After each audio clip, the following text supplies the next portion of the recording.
What's up, everyone? Welcome back to another episode of Rep Sports Wrap It Up. I'm Josh, alongside the lovely Soul. Another week, Soul.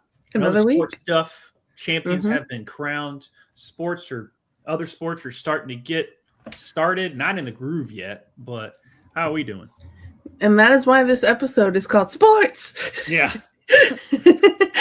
Because I was like, there's not a main story really that we're talking about. We're just talking about little things here and there. So I was like, you know what? It's sports. That's It's what sports. we're doing. Yeah. It's sports. There's like 7 channels dedicated to it in different networks. It's crazy. It's kind of a big multi-billion-dollar industry, depending on where you are. But yes, we've got champions being crowned in NCAA. We've got baseball back into form of getting into brawls and crazy performances with that. NBA playoffs, and also NHL playoffs are rounding into form. And we still got Americans scoring goals on the men's side. They might have did it once against Belgium, but that's not here nor there. But what we're going to do is not talk about the Reds losing to the Marlins, but we'll talk about the other teams as we round the bases. So your Red Sox won for once. That's fun. Yeah. I mean, the series with the Brewers, we won 2 of the 3. So I mean, that's a thing. We now have 4 wins. They're at the bottom of our division, but a lot of games, long season. Yeah, the Reds are tied for first in the division. Hang the banner, finally first for once. Hang the banner on that. No, the Reds have started off honestly pretty solid. I wish they would have won today. I wish they won every game, but it's a long season.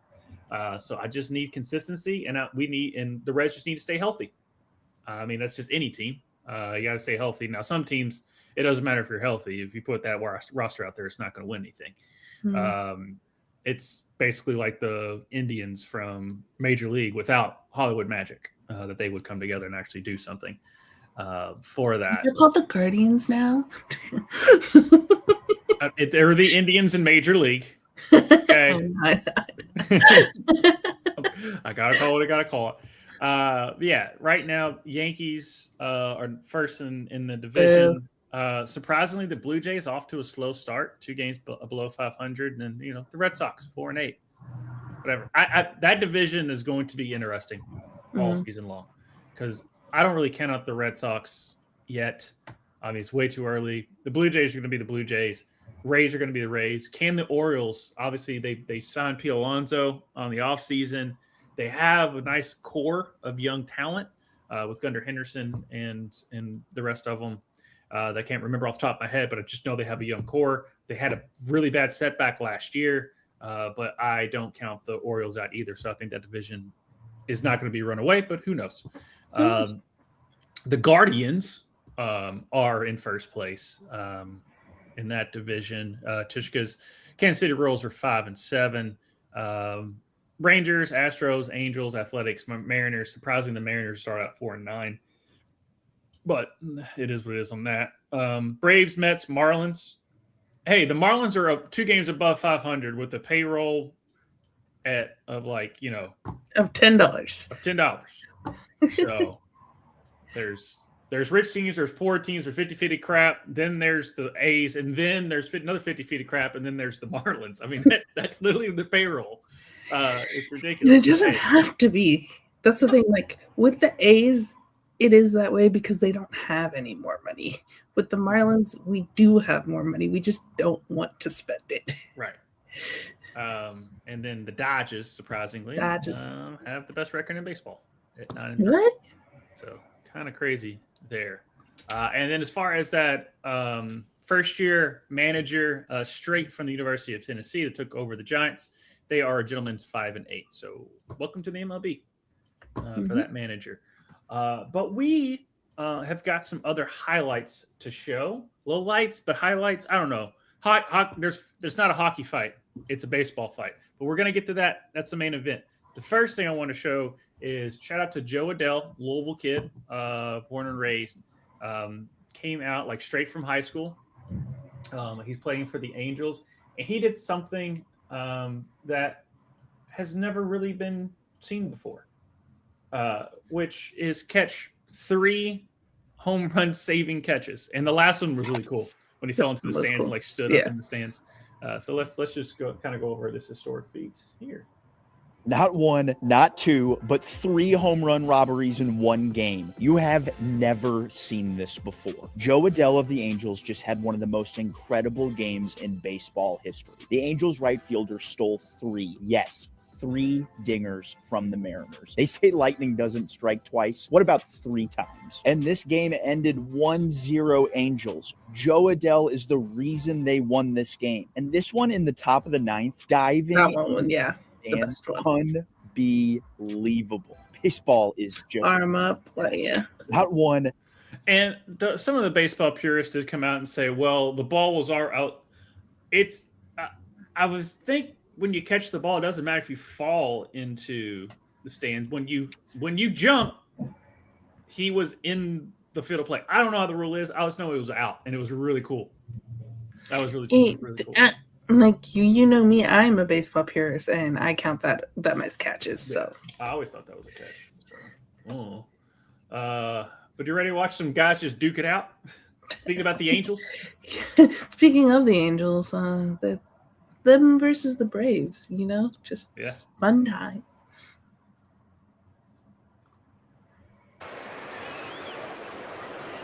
All right. Shotwell advances on a wild pitch.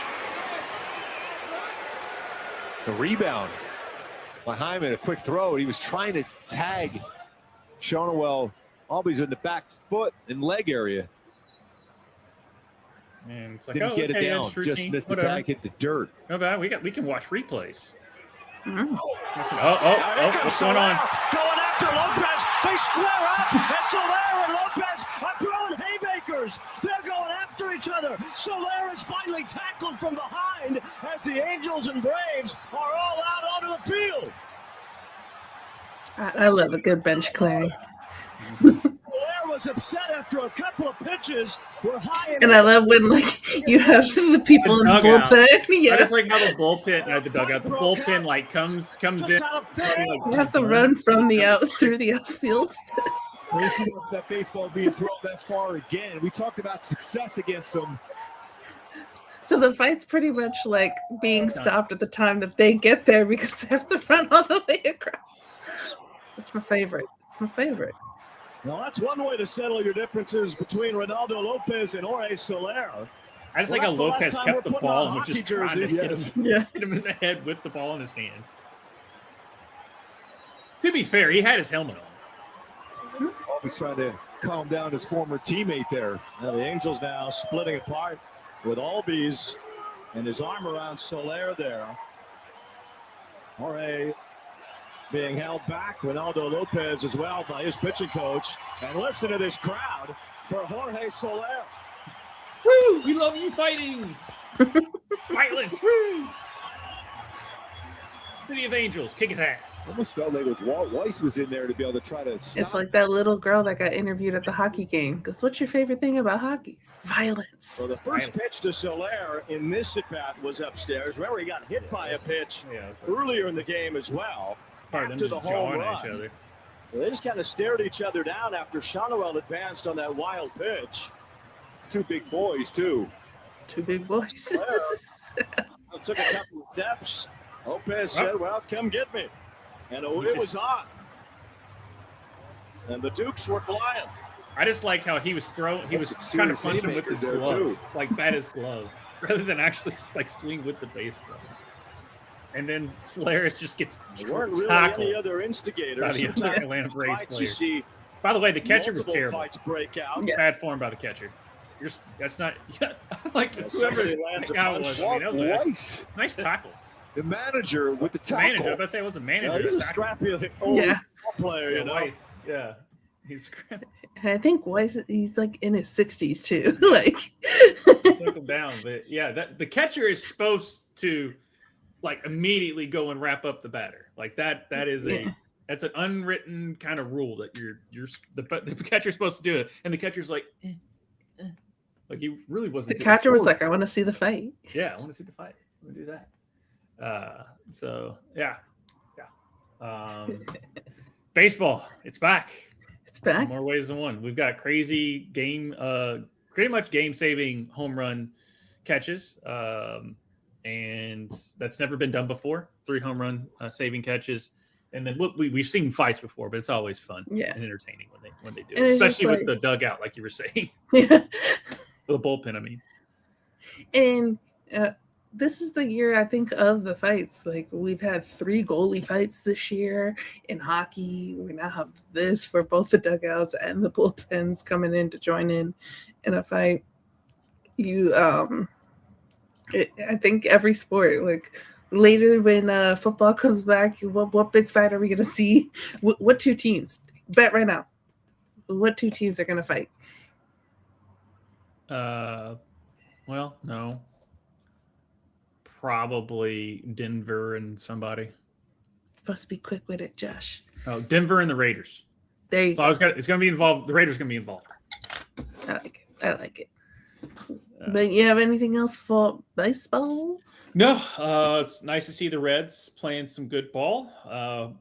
Waiting for your Red Sox to catch up.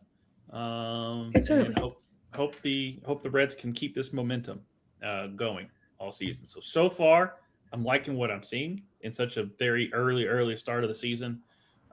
This wasn't the start that we had last year, I believe. 2 years ago, we had a really good start, but then missed the playoffs. And last year, we kind of limped into the playoffs. So hopefully we can actually win a game in the playoffs this year and get there. But we shall see. Long season. Mm-hmm. Playoffs are a long ways away. Yeah, long ways away. Are you ready for Basket?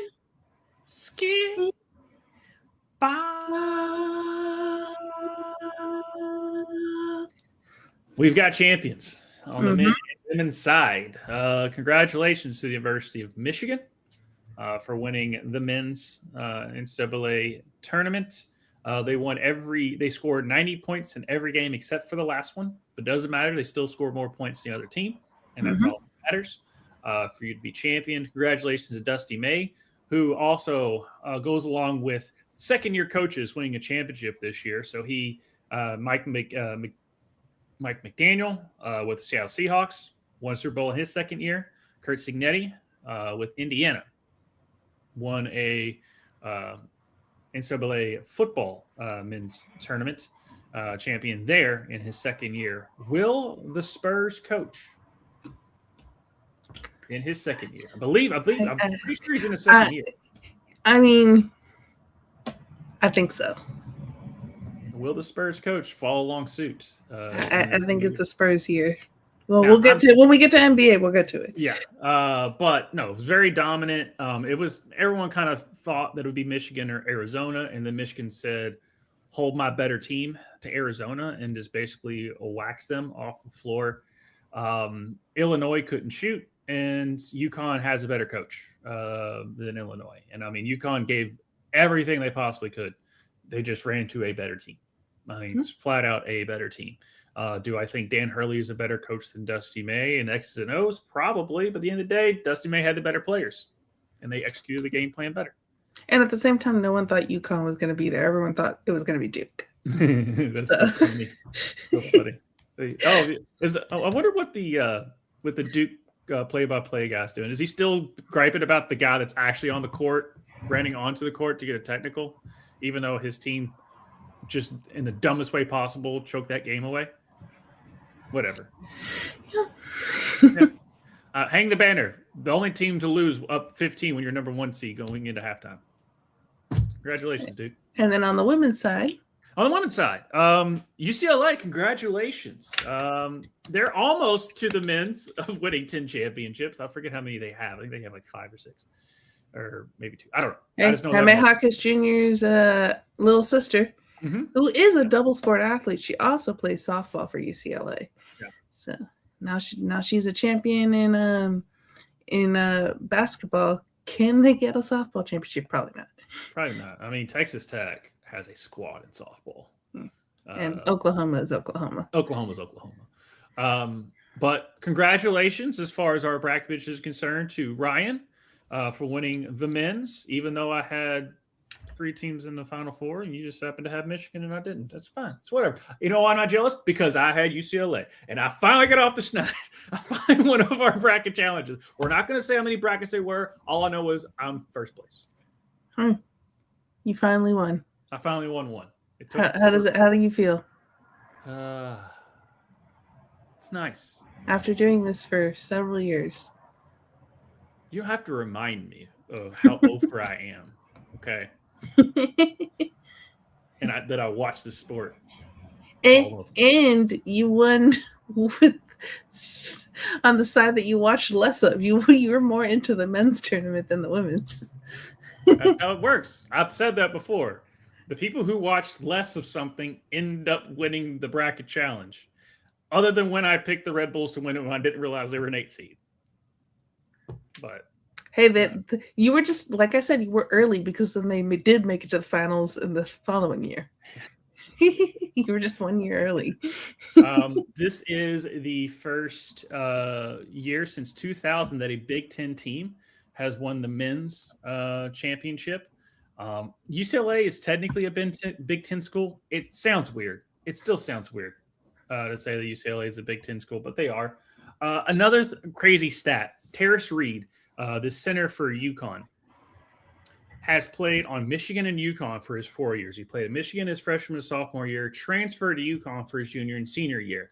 In those 4 years, UConn and Michigan have won 3 of the 4 national championships, and he hasn't been on either one of those teams. Pobrecito. I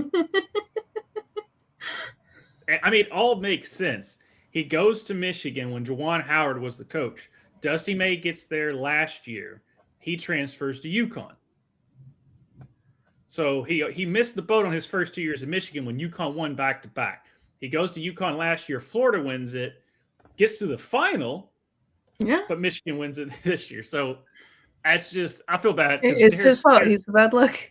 That's just – I understand why you typically when your coach gets fired, you go to a different school. That's how it always has been before the transfer portal and all that stuff. Typically when a coach gets fired, those players leave. And we've talked about it before of like how crazy the transfer portal has gotten, and that the one time that we like are always like, yeah, it's totally fine to move is if your coach leaves. Right. Yeah, you can leave. And like I don't think anything bad of you. No. I don't think anything bad of me. But speaking of coaches, our guy Gino. And we love Gino. We love Gino. And we love Don here. And we love We're Don. big fans of both of them. Yeah. But come on, Gino. Gino, crazy. This is that sore loser stuff. Yeah. Territory. And it just this is me just like, come on. Just I think he had an old man moment, to be honest. I think this is like Coach K telling Dylan Brooks after the game, hey, you don't need to act like that. I'm like, you lost, Coach K. Go to locker room. Yeah.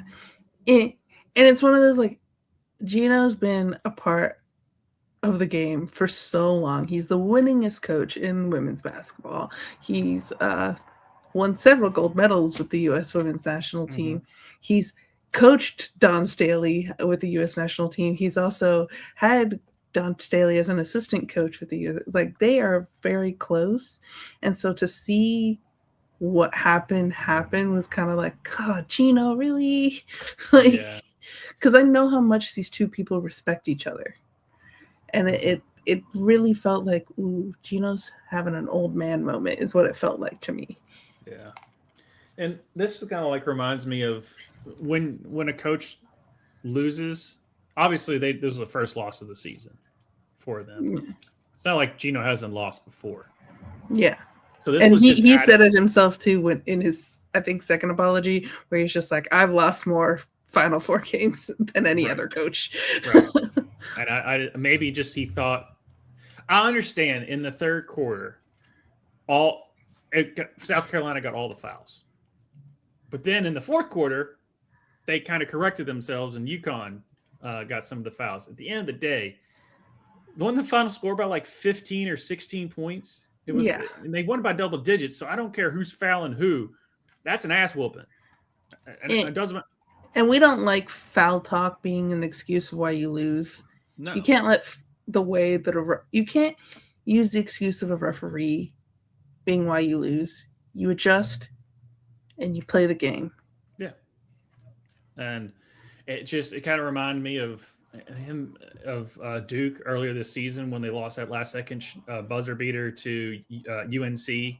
And obviously kids were running on the court and stuff. And then after the game, Shire was like, my assistant got punched in the face. And we're like, do you coaches not know that cameras are everywhere? So when you make a statement like that, there is video evidence to either say, yes, you're correct, or no, you're wrong. And both things that Gino said in his press conference were just wrong, because we can literally see him shaking hands with Dawn Staley and hugging her. And then him saying that South Carolina ripped his player's jersey when we can clearly see UConn player ripped her own jersey. Yeah, even Sarah Strong afterwards said, I ripped my own jersey. Right. So I don't know why in the heat of the moment, in the loss, and losing sucks. I get it, and it hurts. And you have to, and no one wants to, everyone hates losing the last game of the season. They want to win that last game of the season. And so that's just always a tough locker room when you've gone through a whole season and all the grind and practice and work that you put in to get to the mountaintop. And when you're that close and you lose it, I understand the heat of the moment, but we've watched press conference after press conference of all these coaches that aren't Gino Auriemma level never say what he said. And I always too like to get into the human moment of it all. And so we got to see him have that moment with Paige last year. And I think he is just as close to AZ Fudd as he is with Paige. And so then to not be able to have that moment with AZ, to lose that last game, that I think that also, and not to give him an excuse, because what he did was not okay at all. And also his first apology was whack. And that's why he had to make a second one. Gino's going on the apology tour right now. Yeah. So and also low key, he was taking the pressure off of his players. He was putting it all on himself there. And everyone then was talking about Gino being crazy instead of talking about his players, instead of talking about the defense of South Carolina, instead of talking about how Dawn set her team up better than Gino set his team up, instead of talking about the game and about Dawn outplaying Gino with the X's and O's, people are talking about how crazy Gino was after the game. Yeah.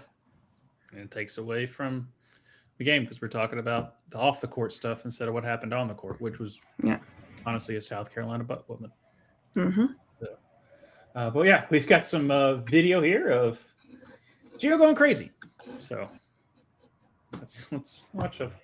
So we get the final moments of the game here. Or you want me to keep going? Yeah, we'll talk over it. Okay. Yeah, so final moments of the game here. And they're holding the ball. Seconds going by. You see the score there. I think it's 14. Yeah, 14 points. There'll be one final inbound here. You see there? The officials will Gino says something. Don's like, getting into it a little bit on the sideline as Gino has to be held back. and it kind of lip reading is you don't do that. You don't do that. It makes this rivalry. Actual lip readers, let us know in the chat. What's John saying? I see this. You don't do that. As they exchange words at center court. And as soon as he's shaking his head, he's like, does have to be one final. I think he just inbound here before this game. I don't know.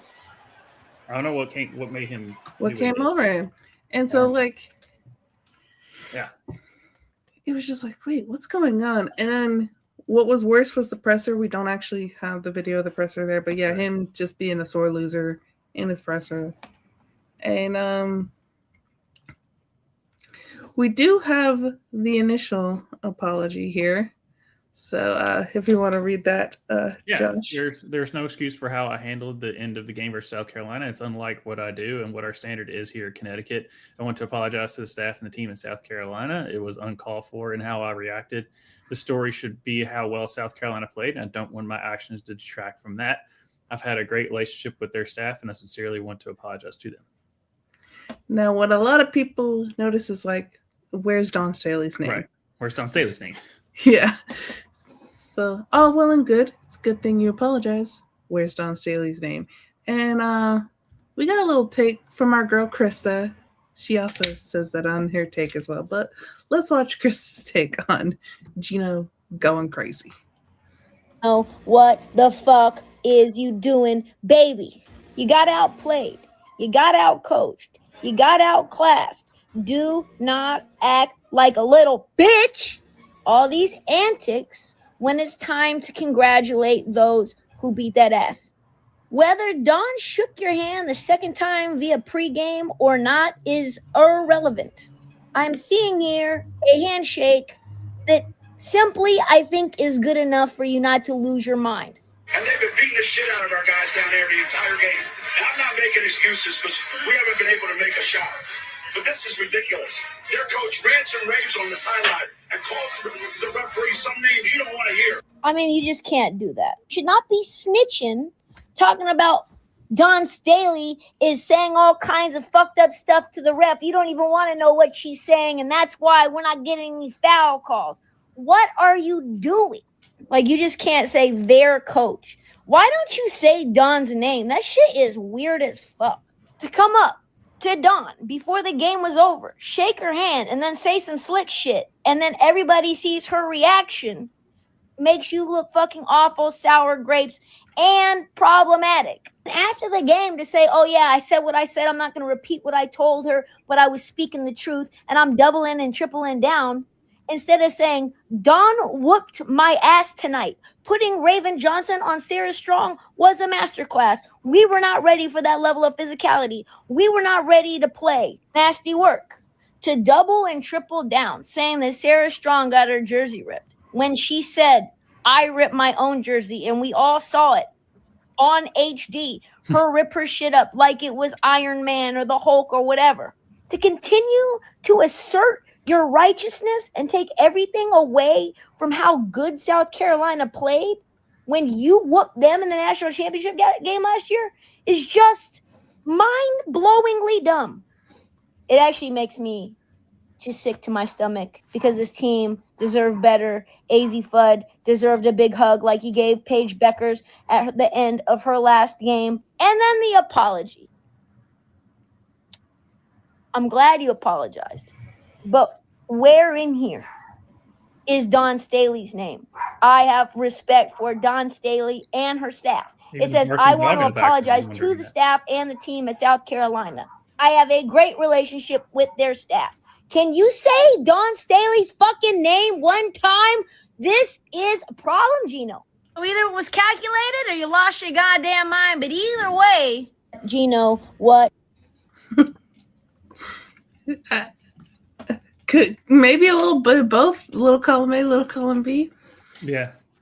But it's very uncharacteristic of Gino. I've I've seen him get, mad at the refs and stuff. But again, they seen him get mad at his own players before. You lost by 14.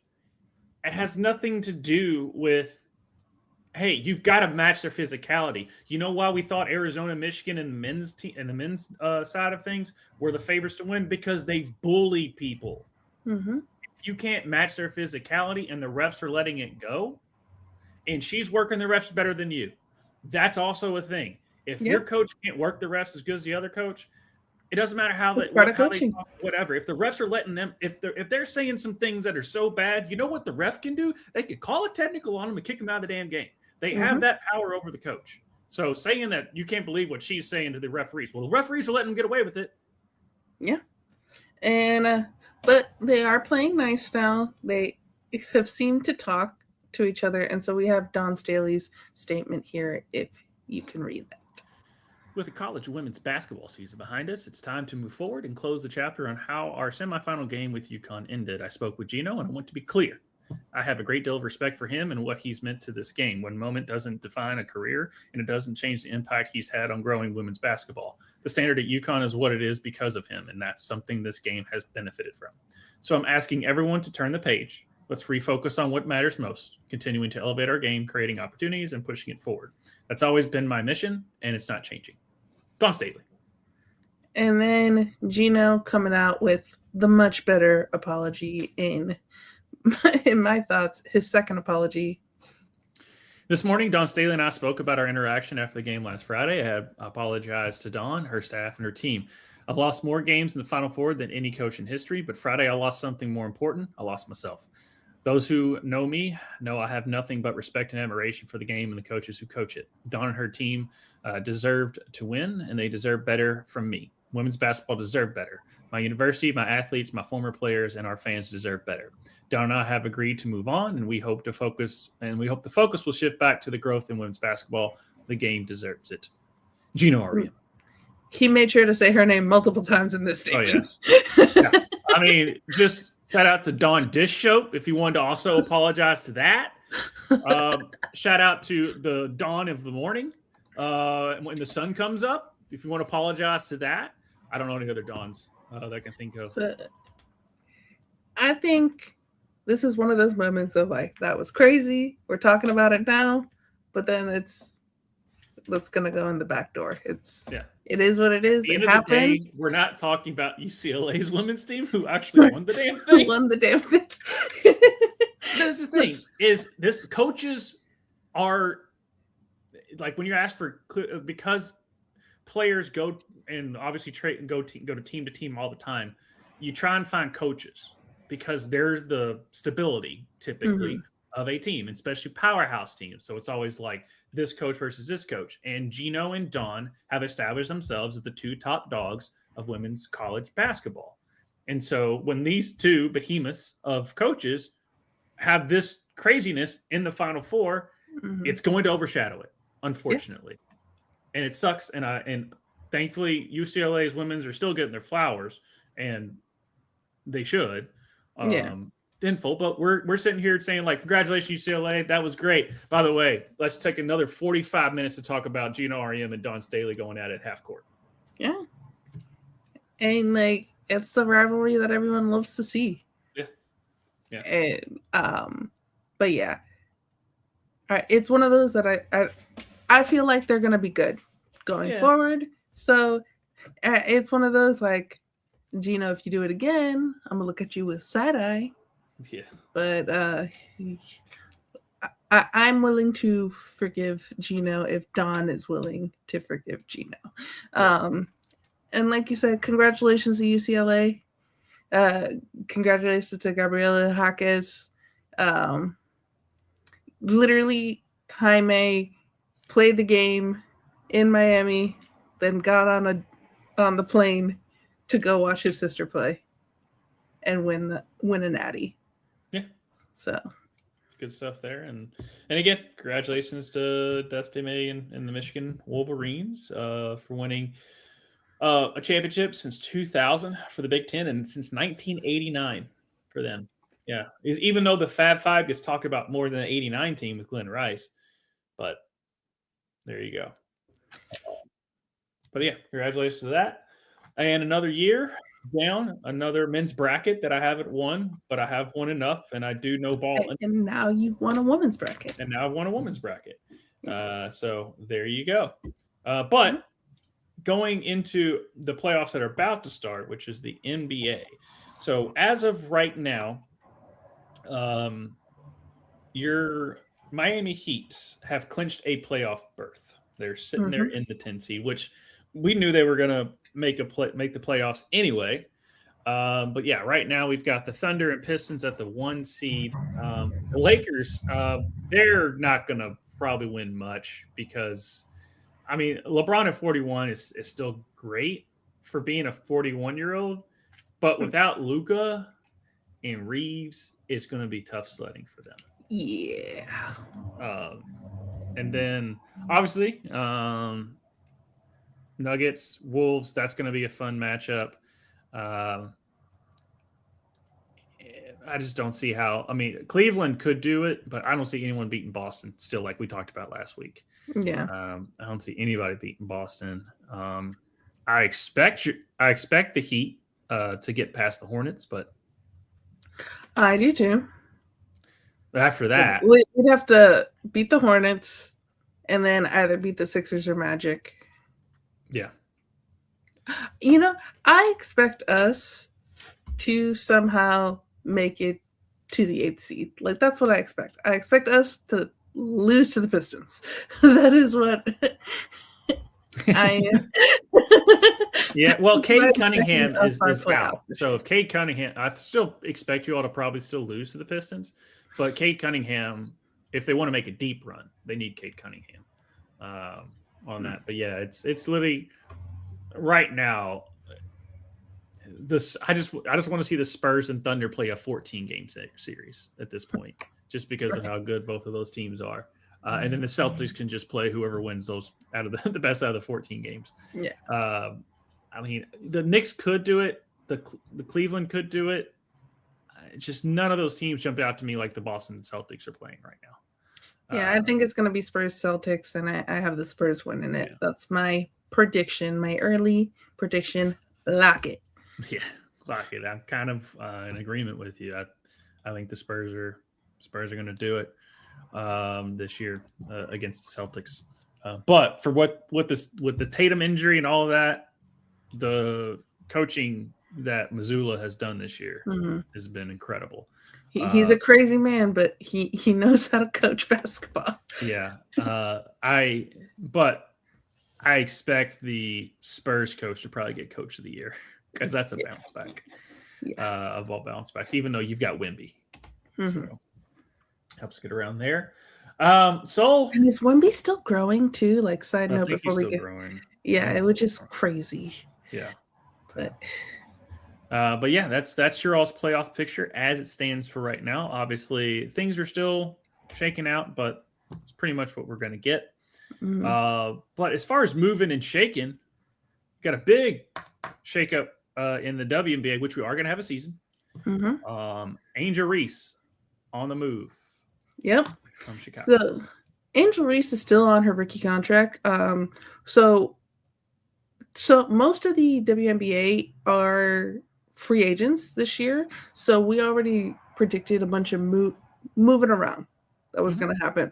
But pretty much everyone who was still on a contract or anyone who was still on the rookie contracts, we kind of expected to stay in the teams just because of the stability of it, because everyone else is going to be moving pretty much. Right. Like, we already know, like, Satu Sabali is probably going to be moving out of Phoenix. We just know that, like, there's going to be so much moving around that the teams are going to look very different this year. Yeah. And they're adding 2 or 1 expansion? 2. 2. Okay. Yeah. Toronto and is it Portland? I think so. Portland. Yeah, because I know, and then they're adding the 3rd next year. Yes, Philadelphia is getting. But Angel Reese was traded to the Atlanta Dream for first-round draft picks in 2027 and 28. The Dream also will receive a 2028 second-round swap rights. And this, even though they're getting some first-round draft picks, this feels like Chicago's getting fleeced. Well, Chicago wasn't going to do anything this year anyway. So, and Chicago already too traded some first round draft picks for Ariel Atkins, which was not a good trade. Chicago's not run well. And so, like, it literally was like, maybe it's like, yeah, we need some stuff to rebuild because our rebuild is not going well and we fucked up. So, but when it comes to the Dream, you better make your shot because you're not getting the rebound. Team they got. Yeah. So this is a way better fit for her and especially if Atlanta keeps Alicia Gray, BG, Ryan Howard. At the moment, Atlanta is a way better run organization than Chicago, and Angel should do much better there because Chicago is just way too chaotic and they don't know what they're doing. They traded away and like we love our girl Marina Mabry, your cousin, but they traded away a lot to get Marina Mabry originally, and then they traded a lot to get Ariel Atkins, and it's just like these aren't players that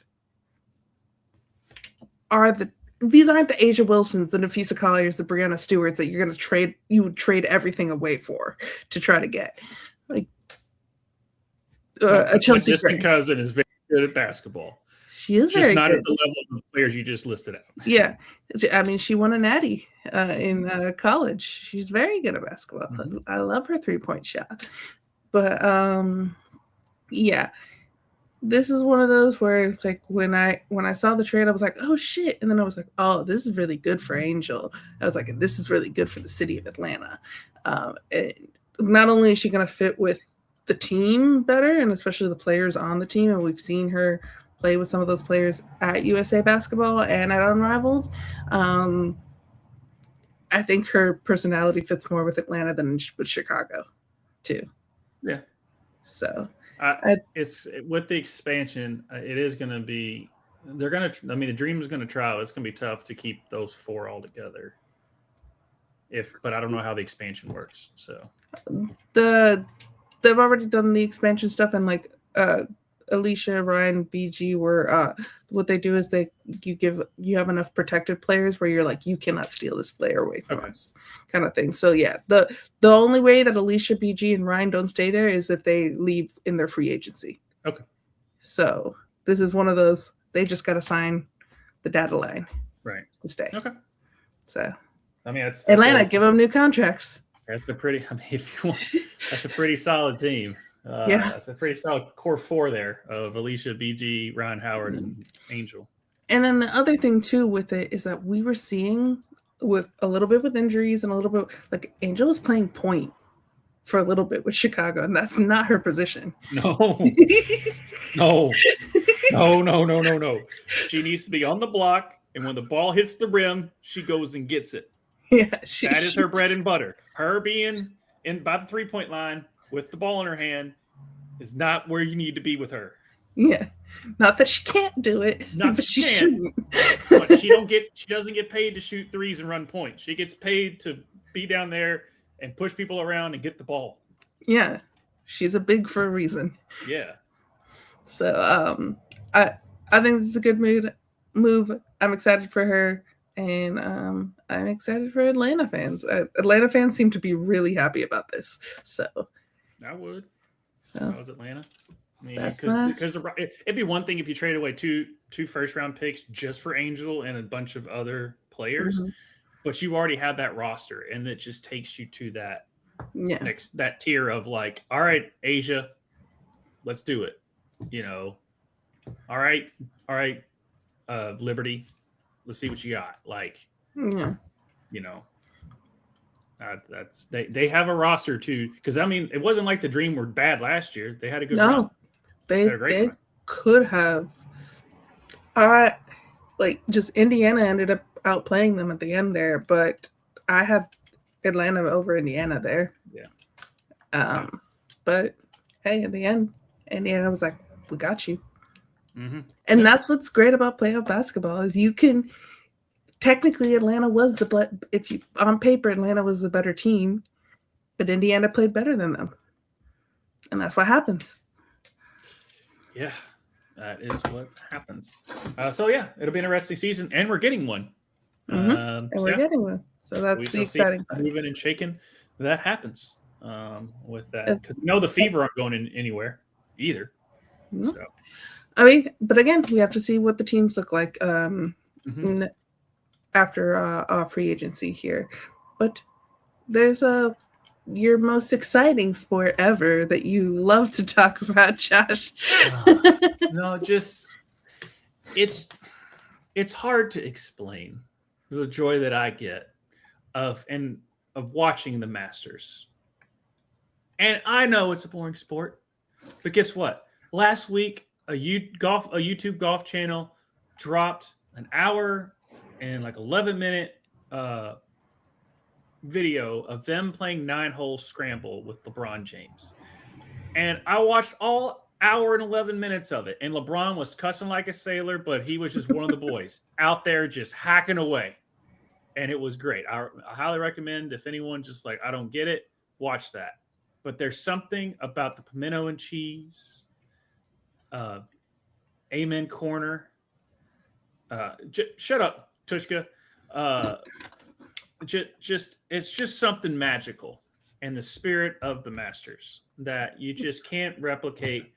And we're getting it this weekend. And also, the Masters app is one of the best sports app, if not the sports app ever created. It's the only thing. You only have to download it 1 year and you uninstall it, and then you download it again the next year. And it's the greatest thing ever because you can track.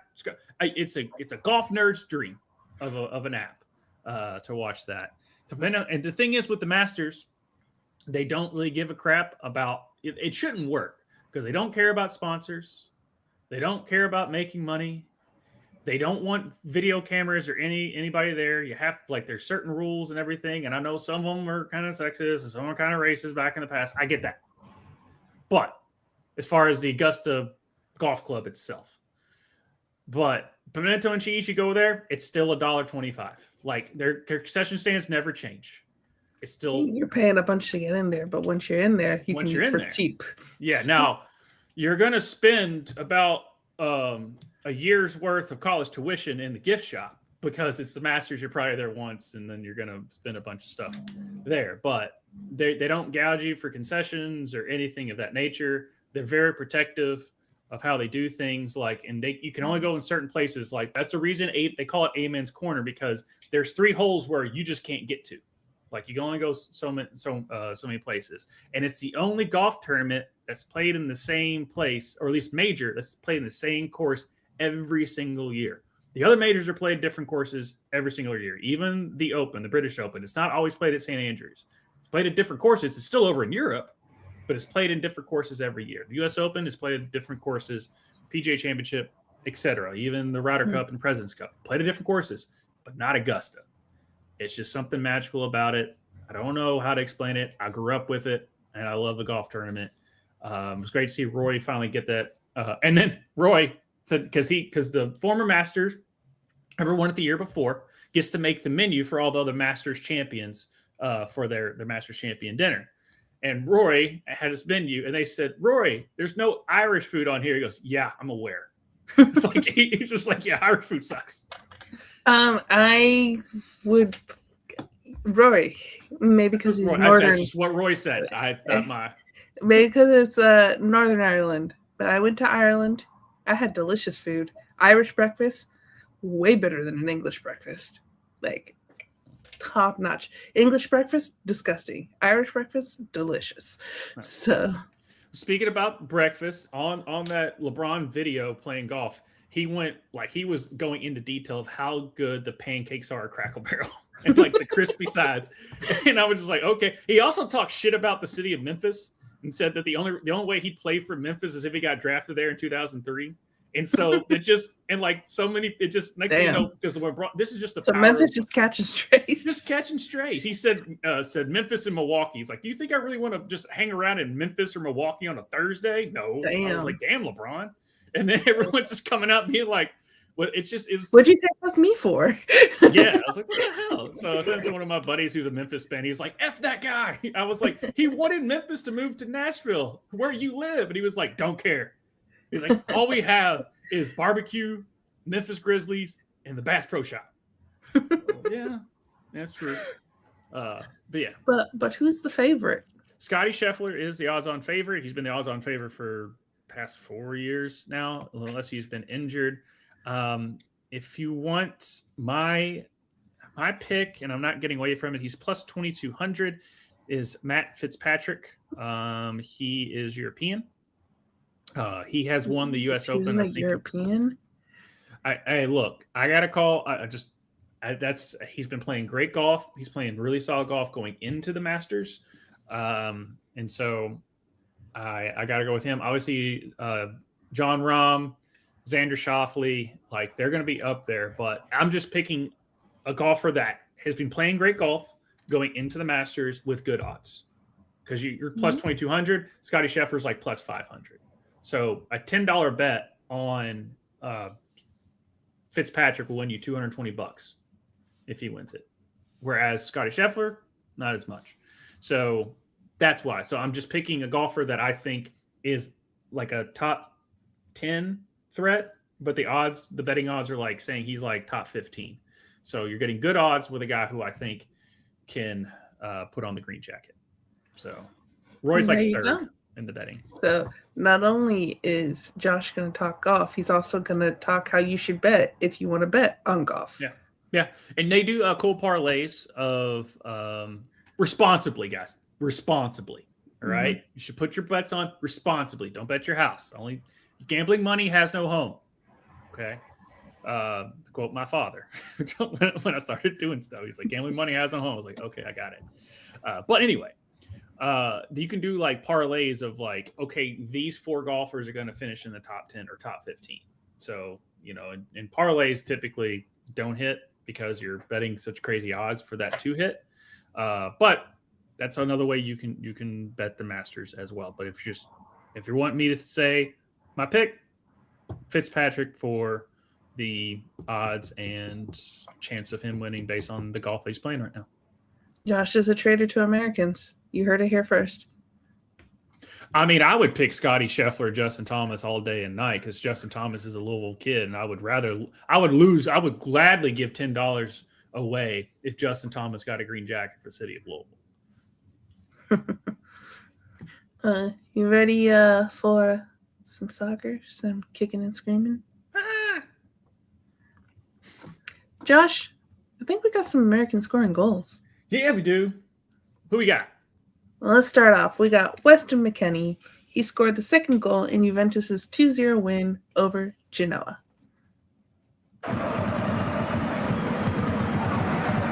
Yildiz, Cambiaso, perfectly weighted ball from Yildiz, and now it opens up for McKennie. Conceição can really hurt Genoa here. Conceição, McKennie. It's a superb counter-attacking move. Just well done offense there. He gets the goal and the hockey assist. Yeah. Well done. Oh, a little 1-2 touch. Yeah, just well done.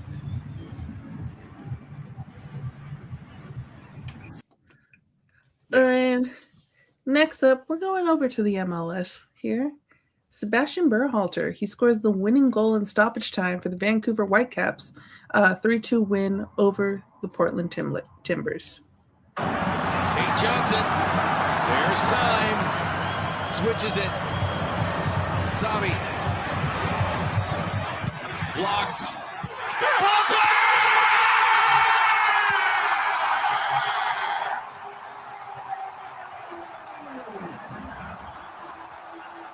Now, Josh, he's an American, but he's scoring goals over there in Canada. How do you feel about that? I had a joke, but I got nothing. My improv brain went to mush on that one. Yeah, I got nothing. Sorry. Good job. Speaking of Portland, we're now going to go over to the women's side, the NWSL. So Olivia Moultrie scored Portland's second goal in their 2-2 draw with the North Carolina Courage. It wasn't Sophia? Nope. What, Tushka? I thought your girl's supposed to score all the goals. That's what you said. Seattle versus Denver coming up next. That game here on Ion. It is from Spokane, Washington, where Seattle has played their third and final game. While Lewin Field gets ready for the World Cup. Right side, cross in front, saved by Sheridan in the rebound. Portland has taken the lead. Way to stay with it. Again. Way to stay with it there. But yeah. Where was Sophia in that? Tushka? What was she doing? Now, unfortunately for Portland, North Carolina did tie it up, and we have Ashley Sanchez scoring the tying goal for North Carolina. Passing lane into Ryan Williams, and Shinomi's doing a really good job of inverting into that advanced half space. She's looking for M.A. Vignola to make that run out to Williams. Williams end line, the cross in front, bounces by a couple. Here's Sanchez looking, shooting, tied again at 2. Ashley Sanchez. They honestly got lucky on that first cross that it wasn't already a goal there. Because, I mean, their back line got destroyed. A passing lane into Ryan.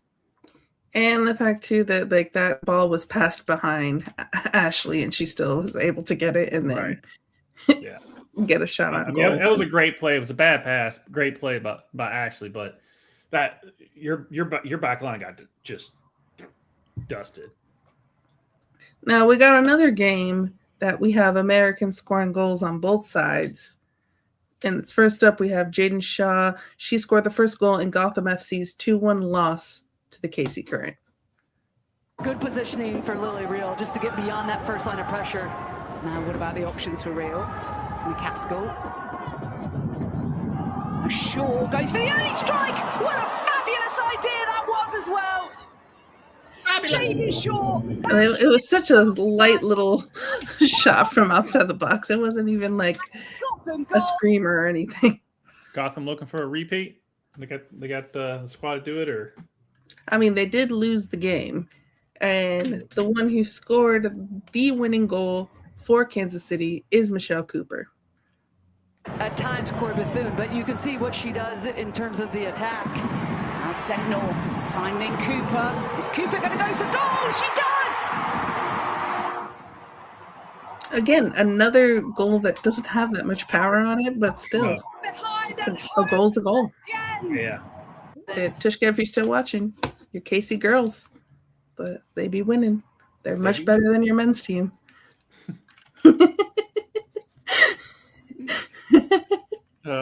Pavicho is having some times right now. Yeah. And last up, we're going to LA. Giselle Thompson scores Angel City's only goal in their 2-1 loss to the Orlando Pride. Well, we're going to Orlando, really, but swept into the box. Back from Tiernan, maybe a chance to have it go. Oh wow! How did that go in? They're giving it the goal. Count it. Oh, what a stunner! Thompson. I love it when the defender scores a goal. Mm-hmm. I'm here for it. But those are our American scoring goals. Which one was your favorite, Josh?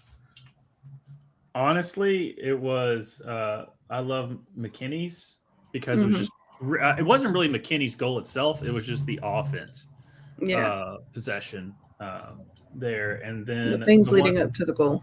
Yeah, it was really the events leading up to the goal.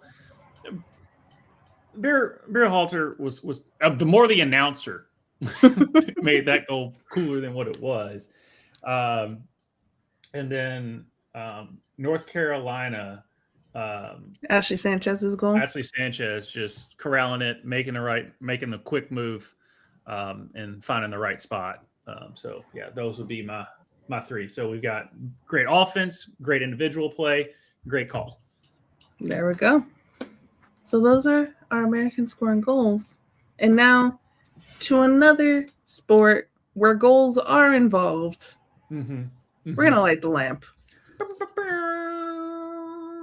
We'll bring up the standings because I see where the wild card is. And right now, we'll get to the Preds are still holding on. So the Panthers, we're in our tanking era. We're injured and we're tanking. Is this the hockey version of we don't judge or whatever it's called? Yeah. What does that mean or something? Or, we listen and we don't judge. Yeah, we don't listen, we don't judge. So we're injured and we're in our tanking era. We're tanking and we're tanking for draft picks. So it's basically if we tank enough, we get a top 10 draft pick. Yeah. And you think like with our core, like they're all of them are pretty injured.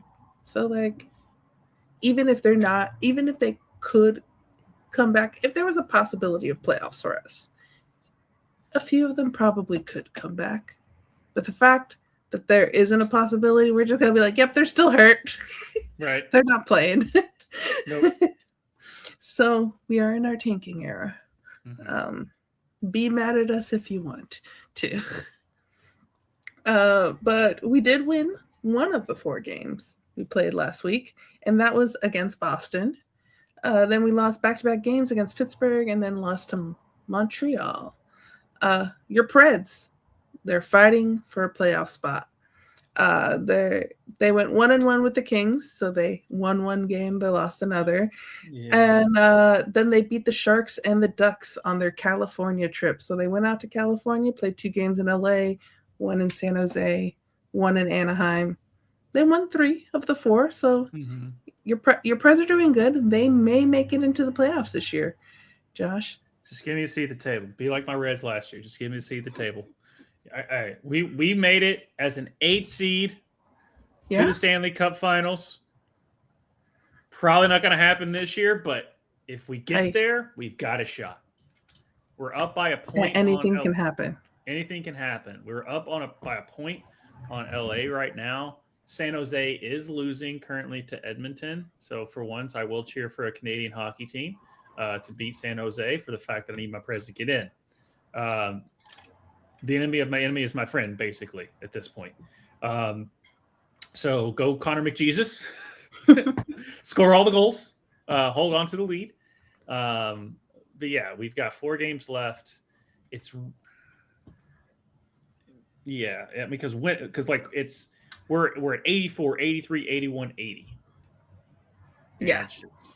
It's coming down to the wire. So in last week, we talked about how the Colorado Avalanche, the Dallas Stars, and the Minnesota Wild clinched their playoff spots. This week, we have the Tampa Bay Lightning, the Buffalo Sabres, the Montreal Canadiens, and the Carolina Hurricanes that have clinched. So those are all the teams so far that have clinched. Buffalo Sabres, it's their first playoffs in 14 years. So they're just happy that they have a seat at the table. I think they want to make some. I think they want to make some noise for the run that they've been on. I think so too. And if the way things, I think they're playing Boston possibly in the first round. And they're going to beat Boston. They're a better team than Boston right now. Yeah. And not that Boston's not a good team. They're just not playing as well at the moment as the Buffalo Sabres. No. Just because Stars have clinched? Yeah. They clinched last week. So we had 3 teams clinch last week, and then this we had us in the East, which the East is way tougher than the West in hockey. The opposite in the NBA. But we also got the teams that are eliminated and have no chance of making it to the playoffs. Tell me, Sol, who is it? Those include the back-to-back champs Florida Panthers. Woo! The Toronto Maple Leafs, missing for the first time since 2016. Can we have a moment of laughter? Sorry, silence. That the Maple Leafs didn't make it. They can't lose in the first round if they don't even make it to the first round. Smart. The Calgary Flames, in their 4th straight season, not making the playoffs. The New York Rangers, this is their 2 years in a row not making it into the playoffs, and they were the worst team in the East this year. The New Jersey Devils, the Chicago Blackhawks, and the worst team in hockey this year, the Vancouver Canucks. Congratulations on your wooden spoon. hang the spoon. So, out of the teams that have clinched so far, ignoring your Preds, ignoring Boston, ignoring any other team that might make it into the playoffs. If you had to go, are you still going Tampa Bay as your pick, or who are you thinking? Are you switching over to Buffalo? What are your thoughts? Who's winning the Stanley Cup this year? I can't. All right, so I'm still sticking with Tampa because I got to know puck one time, right? Eventually. I finally want to bracket, bitches. Here's my time to know Maybe puck. this year you'll know puck. Maybe this year I hope not, because Tampa boo. Hey, I was wanting to pick a Canadian team, but I just couldn't do it, so I just went with the Lightning. So far, I mean, you almost picked Toronto, and Toronto's not in it. So I couldn't. I almost picked Edmonton. No, I was not picking Toronto. I'm already a Dallas fan. I don't need to pick the Dallas of hockey. So I'm not doing that. It's the Sabres or the Wild, really, that I think are playing just really good hockey. But I'm still going to take the Lightning, but it's just the Sabres are playing really. I think they're playing the best hockey right now. But not going with the President's Cup, Colorado Avalanche. No, I can't do it. Ever since the Preds hung a banner for the President's Cup, and I just shook my head. I understand why we did it because we haven't won anything else. Do we have a banner for the President's Cup? I do not think we do. Yeah, for the Florida I think people kind of laughed at us because we hung a President's Cup banner. Hang the banner. Yeah, I mean, it is an accomplishment. Hey, it is a cup. It is a cup. It's a lot of stitches. Hey, in the new Inter Miami Stadium, we have the Eastern Conference Championship banner up. We shouldn't, but we do. So for years, the biggest thing was that the Colts had a 2012 AFC Championship runner-up banner. Nice. And people gave them so much crap that the owner, Jim Irsay, God rest his soul, took it down and sent it to Barstool Sports. And Andrew Luck came and interviewed for Pardon My Take and signed the banner. But yeah, so I'm not mad at Nashville. Fuck it, hang it up. Hang up all the banners. You did something. You did a thing. Yeah. So. I mean, New York in basketball, they're not hanging up their what's the name of that cup? Oh, the trophy, or I don't know what it's called. The tournament. The stupid cup in the middle of the whatever. I don't know. It's where the courts are designed by someone that's colorblind. Or they just love color too much. But too much. That's what I got for hockey. I can't go with Tampa. I don't think it's gonna be Buffalo. I said before, I think it's gonna be Dallas or Minnesota. I'm not as sure as I was before, but at the moment I'm gonna stick with that, and we shall see. It's gonna really piss me off if the Hurricanes finally win it this year. The 1 year you don't pick them? The 1 year I'm like, I just don't see it this year. Yeah. I don't think it's going to be Carolina. I mean, I know Jason's going to be happy if the Hurricanes. Jason would be happy. Ready to get a little weird. Let's get weird. So, I don't know if this can count as Sports Meme of the Week. We do have a video. And before we play this video, I need you to watch it and have this question in your head to have an answer. And it is, which team should sign Chris? That's the question. Now let's play the video. All right. Why the fuck you at that bitch house? Why the fuck you at that bitch house? Huh? Get your... I think you're asking the wrong questions. Chris, why you at that bitch house is the wrong question. And the right question is, Chris, what's your damn 40 time, man? Why are you not in the league? Chris, why the fuck you at that bitch Look at how fast. Why the fuck you at that bitch house? Huh? So Josh, who should Chris sign for? What team should sign Chris?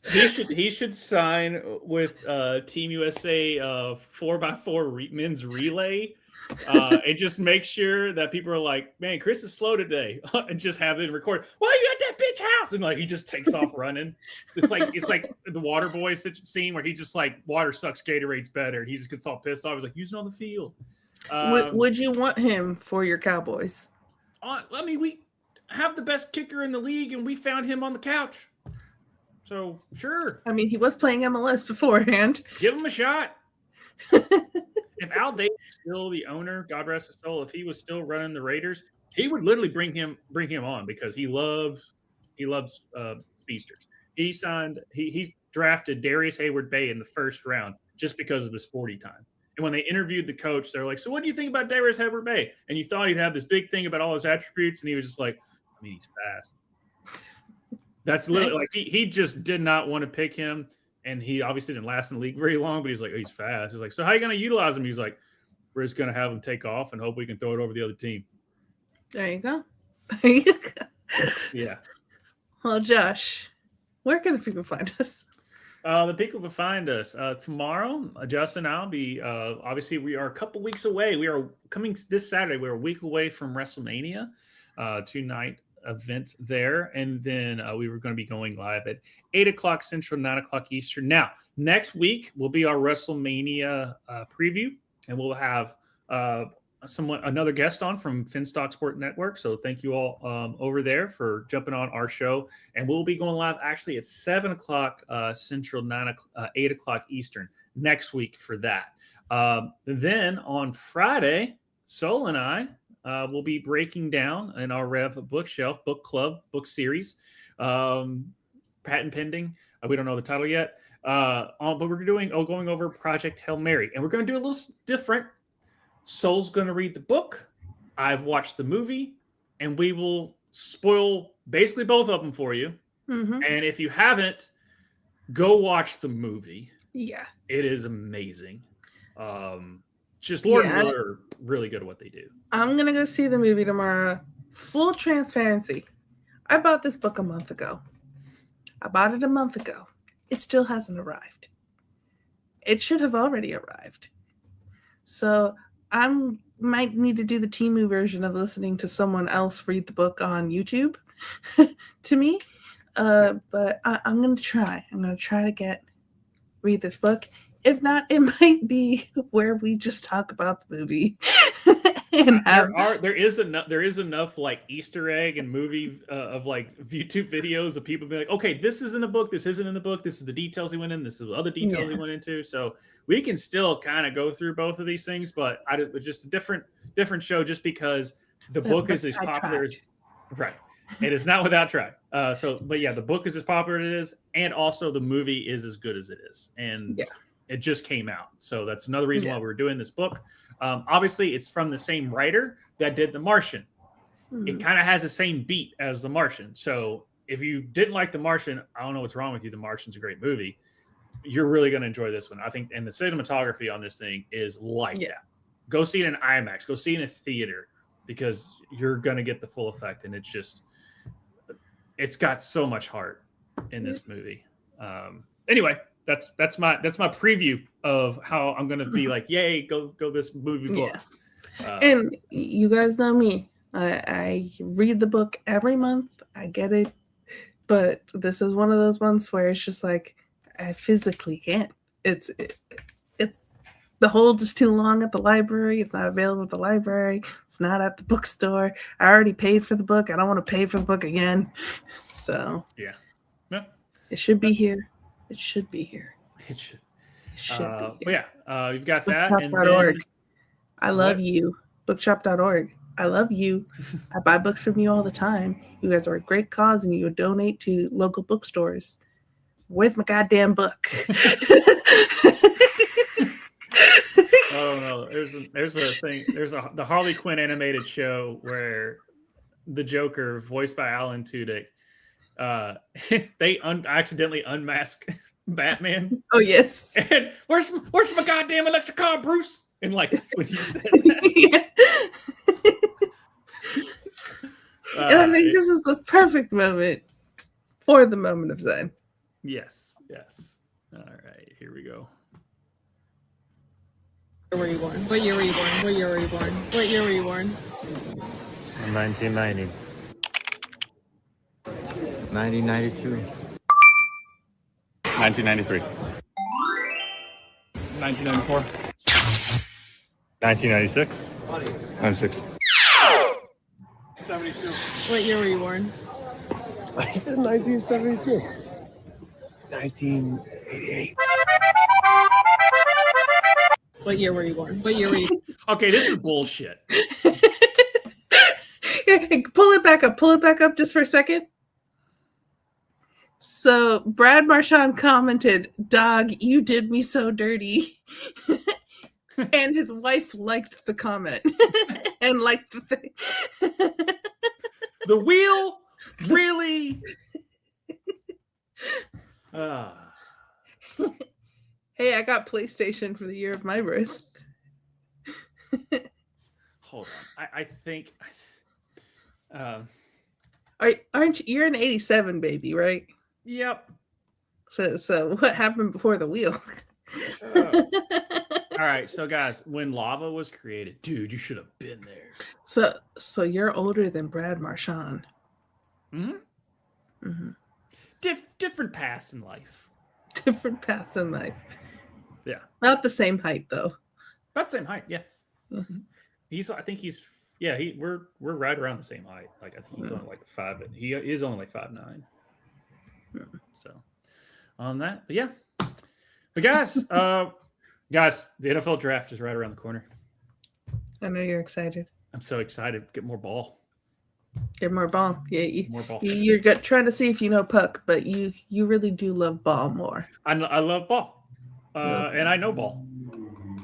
So there you go. There you go. And we even have a short to prove that he knows well.